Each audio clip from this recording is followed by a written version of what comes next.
જય શ્રી કૃષ્ણ પ્રિય દર્શક મિત્રો, મારી આ યુટ્યુબ ચેનલ શ્રી હરિ ભક્તિ રસમાં તમારા બધાનું હાર્દિક સ્વાગત છે. આજના વિડીયોમાં આપણે ગરુડ પુરાણના દ્વિતીય અધ્યાયનું શ્રવણ કરીશું. પહેલાં આગળના વિડીયોમાં મેં ગરુડ પુરાણનો પ્રથમ અધ્યાય વાંચીને તમને સંભળાવ્યો હતો. આશા કરું છું કે તમને પસંદ પડ્યો હશે અને એ વિડીયોનો વધુમાં વધુ લોકો સુધી પ્રચાર કર્યો હશે. તો આ વિડીયોનો પણ તમે વધુમાં વધુ લોકો સુધી પ્રચાર કરજો, જેથી બીજા લોકો પણ સાંભળી શકે અને ભક્તિ કરી શકે.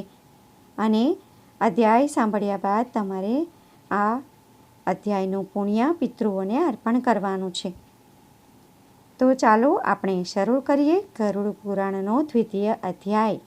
તો બોલો શ્રી ગણપતિ ગજાનંદ મહારાજની જય, શ્રી વિષ્ણુ ભગવાનની જય.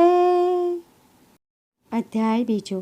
ભગવાન નારાયણથી સંક્ષેપમાં યમલોકના વિષયમાં સાંભળીને ગરુડજીએ કહ્યું, હે ભગવાન, યમલોકનો માર્ગ કેટલો દુઃખદાયી છે. ત્યાં જીવ પાપ કરવાથી એનામાં કેવી રીતે જાય છે, તમે મને બતાવવાની કૃપા કરો. નારાયણ ભગવાને કહ્યું, હે ગરુડ, યમલોકનો માર્ગ અત્યંત દુઃખદાયી છે. મારા ભક્ત હોવા છતાં પણ એને સાંભળીને તમે ધ્રુજી જશો. એ યમલોકમાં વૃક્ષોનો છાંયડો નથી, જ્યાં જીવ વિશ્રામ લઈ શકે, અને ના તો ત્યાં અન્ન વગેરે છે, જેનાથી જીવના પ્રાણનો નિર્વાહ થઈ શકે. ના તો ત્યાં કોઈ જળ નજરે પડે છે, જેનાથી અતિ તરસ્યો પ્રાણી પાણી પી શકે. તે તરસ્યો જ રહે છે. હે ખગરાજ, એ લોકમાં બારે સૂર્ય એવા તપે છે, જાણે પ્રલયના અંતમાં અગ્નિ રૂપમાં તપે છે. ત્યાં ઠંડક અને હવાથી જીવ અત્યંત પીડિત થાય છે. ક્યાંક તેને મોટા મોટા ઝેરી સાપોથી કરડાવવામાં આવે છે, ક્યાંક ક્યાંક કાંટાઓથી બાંધવામાં આવે છે, અને ક્યાંક ક્યાંક ઘોર સિંહ, વાઘ અને કૂતરાઓથી ખવડાવવામાં આવે છે. ક્યાંક વીંછીઓથી કરડાવવામાં આવે છે, અને ક્યાંક અગ્નિમાં સળગાવવામાં આવે છે. એના પછી વિશાળ એક અસીપત્ર વન છે, જેનો વિસ્તાર 2000 યોજનનો છે. તે વન કાગડાઓ, ગીધ, ઉલ્લુ અને મધની માખીઓથી ભરેલું હોય છે, અને વનના ચારે તરફ પ્રચંડ દાવાગ્નિ રહે છે. જ્યારે કીટ અને માખીઓના કરડવાથી તથા અગ્નિની ગરમીથી તે જીવ વૃક્ષની નીચે જાય છે, ત્યારે તલવારની સમાન તેજ એ વૃક્ષોના પાંદડાઓથી એનું શરીર છિન્ન ભિન્ન થઈ જાય છે. ક્યાંક અંધારા કૂવામાં ફેંકવામાં આવે છે, ક્યાંક પર્વત પર નીચે ફેંકવામાં આવે છે, ક્યાંક છરાની ધારની સમાન તીક્ષ્ણ માર્ગમાં ચલાવવામાં આવે છે, અને ક્યાંક ક્યાંક ખિલ્લાઓ પર ચલાવવામાં આવે છે. ક્યાંક તે અંધકારયુક્ત ગુફાઓમાં, ક્યાંક જળમાં, ક્યાંક ઝોંકથી ભરેલા કિચડમાં ફેંકવામાં આવે છે, અને ઝોંકોથી કરડાવવામાં આવે છે. ક્યાંક સળગતી કીચમાં ફેંકવામાં આવે છે, ક્યાંક સળગતા બાલુમાં ચલાવવામાં આવે છે, ક્યાંક તાંબાની સમાન સળગતી પૃથ્વી પર, અને ક્યાંક અંગાર સમૂહમાં ઝોંકવામાં આવે છે. ક્યાંક ધુમાડાથી ભરેલા માર્ગથી ચલાવવામાં આવે છે, ક્યાંક આગની વર્ષા પર, ક્યાંક પથ્થરના ટુકડાનો વરસાદ, ક્યાંક ખારા કીચડની વરસાદ થાય છે. ક્યાંક મોટી ઘોર ગુફાઓ હોય છે, ક્યાંક કંદરમાં ઘુસાડવામાં આવે છે. આ રીતે તે જીવ સતત પીડા સહન કરે છે, અને એનું રૂપ એવું થઈ જાય છે, જાણે ચારે તરફ વિશાળકાય ખૂબ જ ઊંડો અંધકાર છે, અને ક્યાંક કષ્ટથી ચડવા યોગ્ય શિલાઓ હોય છે. એની સાથે ક્યાંક પીપ તથા લોહીથી ભરેલા, ક્યાંક વિષ્ઠાથી ભરેલા કુંડ છે, જેમાં રહેવું પડે છે. મધ્ય માર્ગમાં એક વૈતરણી નામની વિશાળ નદી છે, જે જોવા માત્રથી ભય અપાવવાવાળી છે. જેની વાર્તા સાંભળવાથી રોમાંચ થઈ જાય છે. તે નદીના 100 યોજન પહોળી છે, જેમાં પીપ લોહી ભરેલું હોય છે, અને જેના કિનારા હાડકાઓથી બનેલા હોય છે, જેમાં લોહી, માંસ અને પીપના કિચડ ભરેલા હોય છે, જે મોટી ઊંડી છે, તથા મોટા દુઃખથી પાર થવા યોગ્ય છે, અને જે મોટા મોટા ઘડિયાળોથી પૂર્ણ છે. એમાં માંસ ખાવાવાળા સેંકડો પ્રકારના પક્ષીઓનો નિવાસ છે. આ નદી પાપીઓ માટે કઠોરતાથી પાર થવાવાળી છે. હે ગરુડ, જેમ આગની જ્વાળાથી ઉકળીને કડાઈમાં ઘી ઉકળે છે એવી જ પ્રકારે પાપીને આવેલો જોઈને એ નદીનું જળ ઉકળવા લાગે છે અને તે નદી ચારે તરફ સોયની સમાન મુખવાળા કીડાઓથી યુક્ત છે. વજ્રની સમાન ચાંચવાળા ગીધ અને કાગડાઓથી તે નદી ભરેલી છે અને ભાજ્ય, ઘડિયાળ, મગર, જોંક, કાચબા અને માંસ ભક્ષક જળચરોથી પણ તે ભરેલી છે. એ નદીમાં છોડવામાં આવેલો પાપી જીવ ભયાનક રૂપથી રોવે છે. હે ભાઈ, હે પુત્ર, હે પિતા વગેરે શબ્દ વારંવાર બોલે છે. જ્યારે તે પાપી જીવ ભૂખ તરસથી પીડિત થાય છે ત્યારે તેને રુધિર અને માંસ પીવા અને ખાવા માટે મળે છે. તે નદી રક્તપૂર્ણ તથા ફેણથી યુક્ત છે. મહાઘોર ગર્જના કરતી ભયદાયક એ નદીને જોવા માત્રથી તે પાપી મનુષ્ય મૂર્છિત થઈ જાય છે અને એમાં અનેક પ્રકારના સાપ અને વીછી ભરેલા છે. એમાં પડેલા પ્રાણીની રક્ષા કરાવવાવાળું કોઈ નથી રહેતું. તે પાપી જીવ નદીના સેંકડો હજારો ભંવરોમાં પડી નીચે પાતાળે જાય છે, પછી ક્ષણમાં ઉપર આવી જાય છે. આ રીતે તે સર્વદા ચલાયમાન રહે છે. હે ગરુડ, પાપી જીવોના પતન માટે આ નદી બનાવવામાં આવી છે. આવી કઠોર અને અત્યંત દુઃખને અપાવવાવાળી નદીનો આર પાર ક્યાંય નજરે નથી પડતો. આ પ્રકારે યમના માર્ગમાં અનેક પ્રકારના દુઃખો ભોગવતો રોતો બૂમો પાડતો પ્રાણી યમલોક આવી જાય છે. કોઈને ફાંસીમાં બાંધીને, કોઈને અંકુશોમાં ખેંચીને, કોઈને શસ્ત્રોમાં છેદીને યમદૂત પાપીઓને યમલોકમાં લઈ જાય છે. આ યમલોક અત્યંત કષ્ટદાયક છે. યમદૂત કોઈને નાકમાં દોરી નાખીને લઈ જાય છે, કોઈના કાનમાં દોરી નાખીને, કોની કાળપાશમાં બાંધીને, કોઈને કાગડાઓની જેમ ખેંચીને પાપીઓને યમલોક લઈ જાય છે. હાથ, ગળા, પગમાં શૃંખલા બાંધીને એના પર લોખંડનો ભાર લાદીને એમને રસ્તામાં ચાલવા માટે કહે છે. ત્યાં ભયાનક યમદૂત મુદ્રરથી મારે છે અને તે પાપી અને દુઃખી જીવ મોંથી લોહી પાડે છે અને પછી એને ખાય છે. પછી પોતાના કરેલા કર્મોને વિચારે છે તથા ગ્લાનિ કરીને અનેક પ્રકારના દુઃખોને ભોગવીને યમલોક જાય છે. તે અજ્ઞાની યમમાર્ગમાં જતો હા પુત્ર, હા પૌત્ર કહીને વિલાપ કરીને દુઃખી થાય છે. તે મનમાં વિચારે છે કે ખૂબ જ પુણ્યથી મનુષ્યનો જન્મ મળ્યો છે. એને મેળવીને મેં કોઈ ધર્મ ના કર્યા, ના તો કશું દાન કર્યું, ના અગ્નિમાં હવન કર્યો, તપસ્યા પણ ના કરી અને ના દેવતાઓનું પૂજન કર્યું, ના વિધિપૂર્વક તીર્થોની સેવા કરી. એનાથી જ હે શરીર, પોતાના માટે કરેલા કર્મોના ફળ ભોગવ. ના બ્રાહ્મણોનું પૂજન કર્યું, ના ગંગા સ્નાન કર્યું, ના સાધુઓની સેવા કરી અને ના ક્યારેય પરોપકાર કર્યો. આથી હે દેહીન, પોતાના કર્મોનું ફળ ભોગવો. પશુ પક્ષીઓ તથા મનુષ્યોના હિત માટે ના નિર્જળ દેશમાં જળાશય બનાવ્યું, ના ગાય બ્રાહ્મણોની જીવિતા માટે કશું દાન કર્યું. એનાથી હે આત્મા, પોતાના કરેલા કર્મ ભોગવ. ના નિત્યરૂપથી અન્નદાન કર્યું, ન ગાયોને ક્યારેક પર્યાપ્ત તૃણ વગેરે આપ્યું છે, ના વેદશાસ્ત્રના અર્થો પર શ્રદ્ધા કરી છે, ના ક્યારેય પુરાણોને સાંભળ્યા છે અને ના તો ક્યારેય કથાવાચક વ્યાસનું પૂજન કર્યું છે. એનાથી હે દેહ, પોતાના કરેલા કર્મોનું ફળ ભોગવો. મેં પોતાના સ્વામીની આજ્ઞાનું પણ ક્યારેય પાલન નથી કર્યું, ના પોતાના પતિવ્રત ધર્મ પાલન કર્યો, ના ક્યારેય મોટાઓનો આદર સત્કાર તથા સેવા કરી. આથી હે શરીર, પોતાના કરેલા કર્મને ભોગવ. સ્ત્રીઓનો પરમ ધર્મ પતિની સેવા કરવાનો જ છે.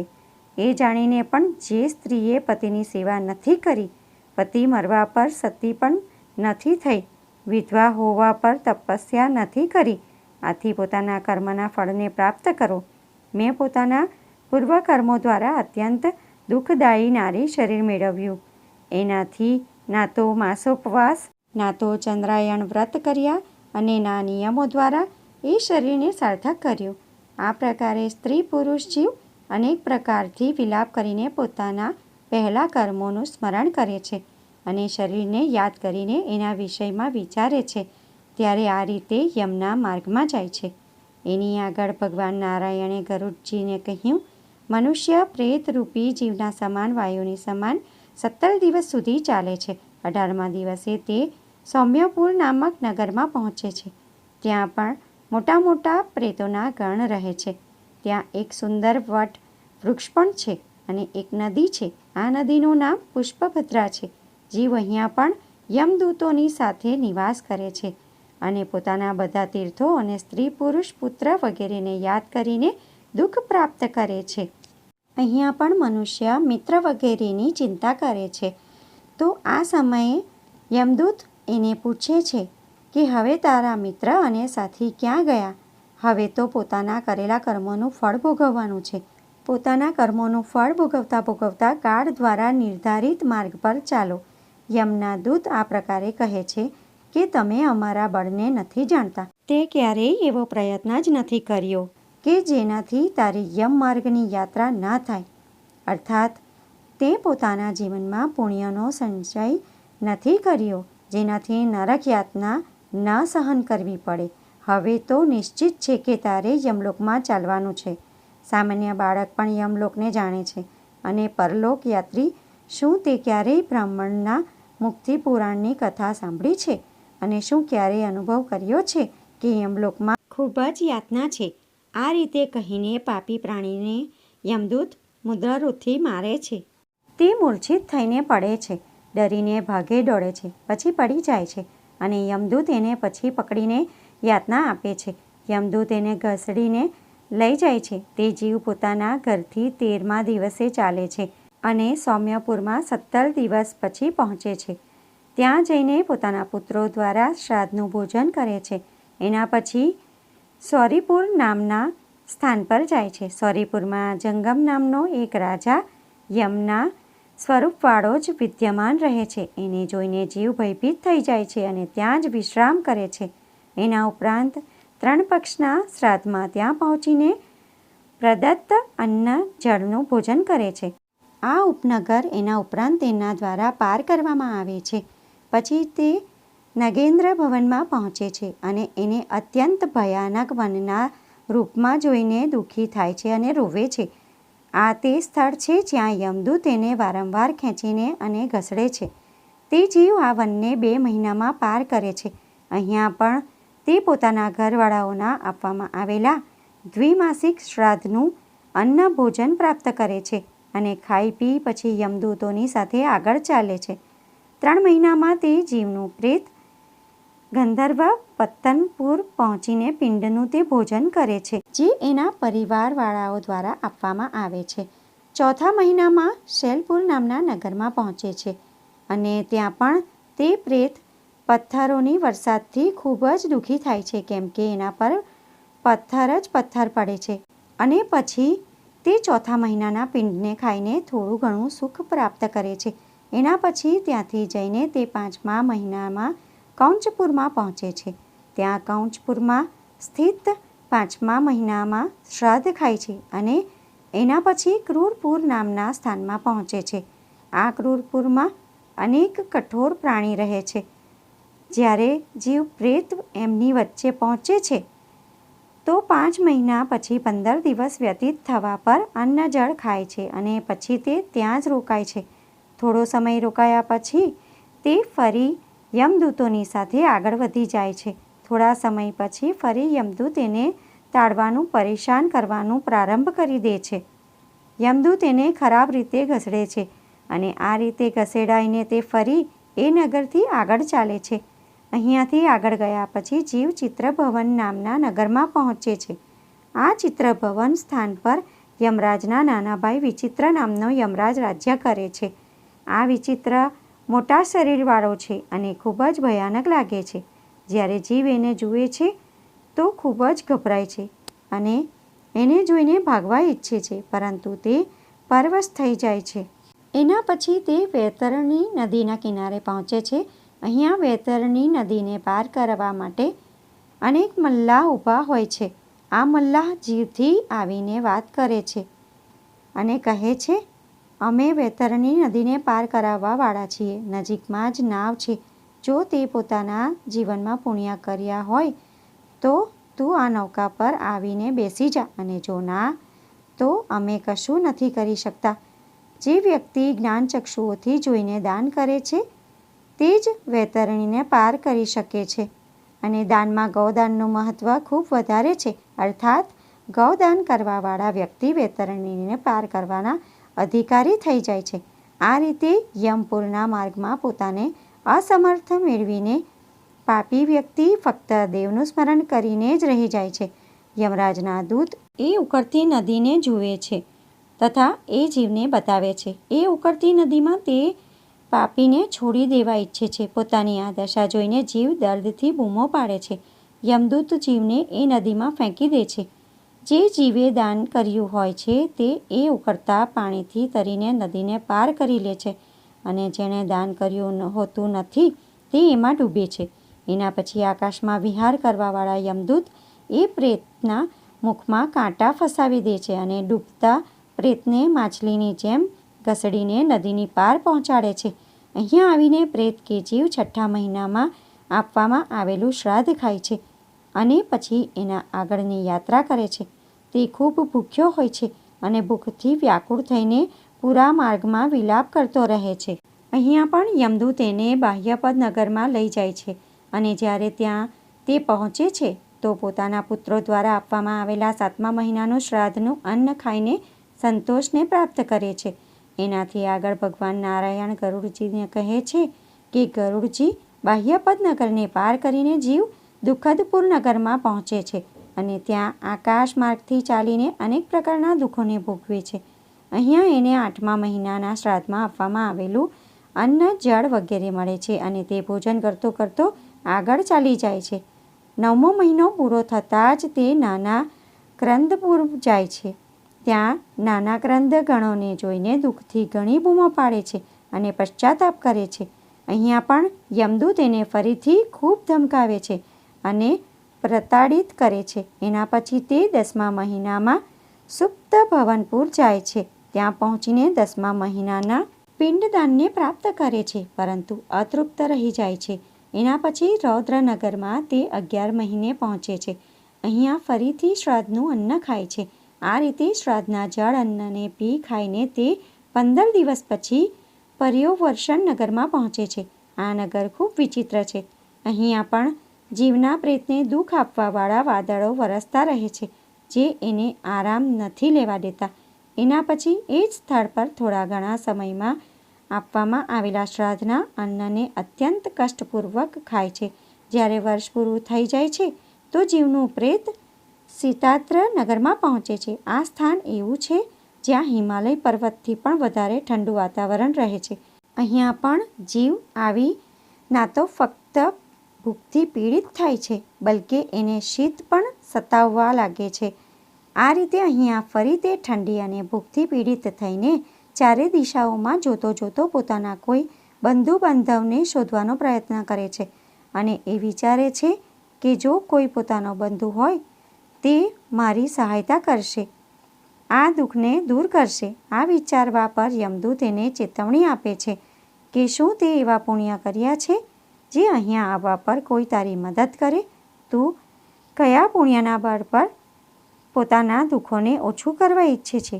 તે એવું કયું પુણ્ય કર્યું છે જેનાથી તારા પાપ નષ્ટ થઈ શકે છે? જ્યારે જીવને યમદૂત આવું કહે છે તો તે ખૂબ પીડિત થાય છે અને વર્ષના અંતમાં આપવામાં આવેલા શ્રાદ્ધના પિંડદાનને ખાઈને ધૈર્ય ધારણ કરે છે. 1 વર્ષ વીતી જવા પર તે યમલોકની પાસે જ બહુભીતિપુરમાં જાય છે અને પછી તે નાનું એવું શરીર એને મળ્યું હોય છે તેનો ત્યાગ કરે છે. મનુષ્ય જીવ પોતાના કર્મોના ફળ ભોગવવા માટે જ અંગૂઠાની સમાન દુઃખથી ભરેલા શરીરને મેળવીને યમદૂતોની સાથે જાય છે. જે જીવોએ મૃત્યુના સમયે કોઈ પણ દાન નથી કર્યું અને એને ન કરવાથી ધર્મ સંચય નથી કર્યો તે યમદૂતો દ્વારા બાંધવામાં આવેલા દ્રઢ બંધનોમાં પડીને ખૂબ કષ્ટ ભોગવે છે. હે ગરુડ મહારાજ, આ આખું વિતરણ ધર્મરાજના નગરના ચારેય દ્વારોમાંથી એક દક્ષિણ માર્ગનું વિવરણ છે. મેં તમને બતાવ્યું કે દક્ષિણ માર્ગમાં કયા પ્રકારે મનુષ્ય જીવ જાય છે અને કઈ રીતે એને યાતનાઓ મળે છે. તે કયા રૂપમાં ભૂખ્યો તરસ્યો જઈને કયા કયા રૂપોમાં કષ્ટ સહન કરે છે. હવે એની આગળ તમે બોલો કે શું સાંભળવા ઈચ્છો છો? ગરુડ પુરાણ દ્વિતીય અધ્યાય સમાપ્ત. બોલો શ્રી વિષ્ણુ ભગવાનની જય. તો ભક્તો, આજના વિડીયોમાં આપણે ગરુડ પુરાણનો બીજો અધ્યાય સાંભળ્યો. આશા કરું છું કે તમે આખો વિડીયો ધ્યાનથી સાંભળ્યો હશે. તો તમારે આ વિડીયો વધુમાં વધુ લોકો સુધી પહોંચાડવાનો છે, જેથી બીજા લોકો પણ આ બધું જાણી શકે. વિડીયો પસંદ પડ્યો હોય તો વિડીયોને એક લાઈક આપજો અને કોમેન્ટમાં જય વિષ્ણુ ભગવાન જરૂરથી લખજો. ફરી મળીશું એક નવા વિડીયો સાથે. ત્યાં સુધી બધા ભક્તોને મારા જય શ્રી કૃષ્ણ. વિડીયો જોવા માટે ધન્યવાદ.